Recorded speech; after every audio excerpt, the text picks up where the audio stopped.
धनंजय मुंडेंच्या बाबतीमध्ये तुम्ही पेपरला वाचलं, त्यांच्यावर कृषी विभागाचे जे आरोप झाले त्याच्यामध्ये न्यायालयाने काय सांगितलं, त्यांना त्याच्यामध्ये कुठेही क्लीन चिट दिली. याच्यातनं तर त्यांचं क्लिअर आलं तर आम्ही त्यांना पुन्हा संधी देऊ.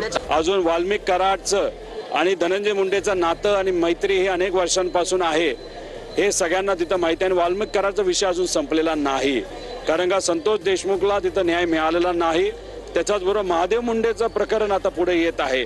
त्यामुळे अजितदादा फक्त एका कुठल्या तरी भ्रष्टाचाराच्या प्रकरणाच्या बाबतीत बोलले असले तरी हे दोन महत्वाची प्रकरणं ज्याच्यामुळे धनंजय मुंडेंना राजीनामा द्यावा लागला ते अजून संपलेलं नाही. त्यामुळे घाई गडबडीने अजितदादांनी चुकून का होईना तिथं स्टेटमेंट दिलंय असं आम्हाला सगळ्यांना वाटतं. सर्व मंत्री फक्त करप्शनच्या नादी तिथं लागलेले आहेत आणि त्याच्यात अधिकचं म्हणजे गरीब शेतकरी आत्महत्या करतोय. तिथं जे मुंडे कुटुंब आहे आपल्या घरातल्या लोकांना न्याय मिळावासाठी प्रयत्न करतात. देशमुख कुटुंबीय असतील, सूर्यवंशी कुटुंब, आणि दुसऱ्या बाजूला हे लोक काय करतायत, एकामेकांची जिरवण्यामध्ये, कुडगुड्या करण्यामध्ये वेळ व्यस्त करतात. त्यामुळे दुर्दैव असं या तिन्ही पक्षाच्या अंतर्गत राजकारणामुळे नुकसान कोणाचं होत असेल तर आपल्या या महाराष्ट्रातल्या लोकांचं होत आहे. कराड प्रकरणाचा विषय हा अजून काही पुढे आलेला नाही.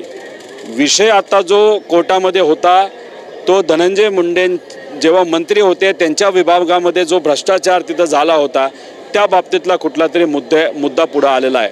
अजून वाल्मिक कराडचं आणि धनंजय मुंडेचं नातं आणि मैत्री हे अनेक वर्षांपासून आहे, हे सगळ्यांना तिथं माहिती आहे. आणि वाल्मिक कराडचा विषय अजून संपलेला नाही, कारण का संतोष देशमुखला तिथं न्याय मिळालेला नाही. त्याच्याच बरोबर महादेव मुंडेचं प्रकरण आता पुढे येत आहे. त्यामुळे अजितदादा फक्त एका कुठल्या तरी भ्रष्टाचाराच्या प्रकरणाच्या बाबतीत बोलले असले तरी हे दोन महत्वाची प्रकरणं ज्याच्यामुळे धनंजय मुंडेंना राजीनामा द्यावा लागला ते अजून संपलेलं नाही. काल अजित पवार हे पत्रकारांना बोलत असताना त्यांनी म्हटलं की रोहित पवार हे नुसते आरोप करतायत, त्यांनी या सर्व प्रकरणावर पुरावे द्यावे असं अजित पवार यांनी म्हटलं होतं. यावर आज रोहित पवार यांनी त्यांना चांगलंच उत्तर दिलं. ते म्हटले की दौंड प्रकरणात तुम्हाला पुरावे दिलेत, तुमचे मंत्री अधिवेशनात पत्ते खेळले की रम्मी खेळली त्याचे सुद्धा पुरावे तुम्हाला दिलेले आहेत.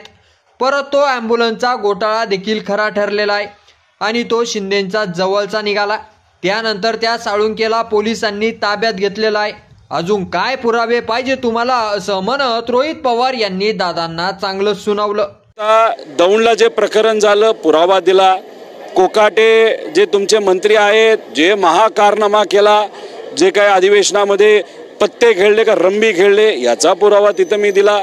त्याच्याच बरोबर आता खनिज म्हणजे वाई तालुक्यामध्ये तिथं जे खनिजचं चाललेलं आहे तिथं शेतकरी बिचारे आहेत ते पुरावे तिथं दिलेले आहेत. MSRDCचा भ्रष्टाचार दिलेला आहे, MSRDCचा भ्रष्टाचार त्याचा पुरावा दिलेला आहे. त्याची त्या ठिकाणी आता प्रकरण सुरू आहे.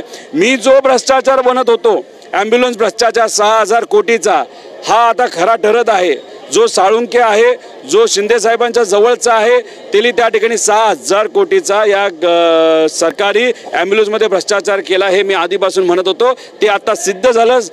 झारखंडमध्ये या साळुंकेला आता ताब्यात घेतलेलं आहे. त्यामुळे अजितदादा मला एवढंच सांगायचं आहे, तुमचे नेते कदाचित आणि कार्यकर्ते मोघम बोलत असले तरी मी तुमच्या घरातला आहे. आपली शिकवण अशी की खरं बोलायचं आणि ठोकून बोलायचं, तेच काम मी करत आहे. अजितदादा पण तसंच बोलतात, मी तसंच बोलतो. मी कधी बिना पुराव्या काही बोलत नसतो. यानंतर आमदार रोहित पवार यांनी पुन्हा एकदा महायुती सरकार आणि भाजपवर जोरदार हल्लाबोल केला.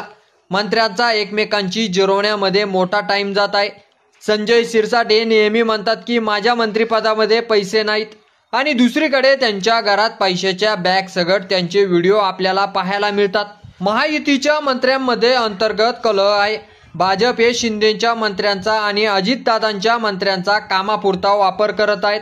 हे सर्व मंत्र्यांचे कारनामे बघितले तर सर्व मंत्र्यांना असं वाटतंय की आपल्याला मंत्रिमंडळातून डच्चू मिळू शकतो, त्यामुळे ते घर भरून घेत आहेत. सर्वच मंत्री भ्रष्टाचार करत आहेत, गरीब आत्महत्या करतात, तर हे एकमेकांची जिरवण्यात आणि कुरघोडीत करण्यात व्यस्त आहेत.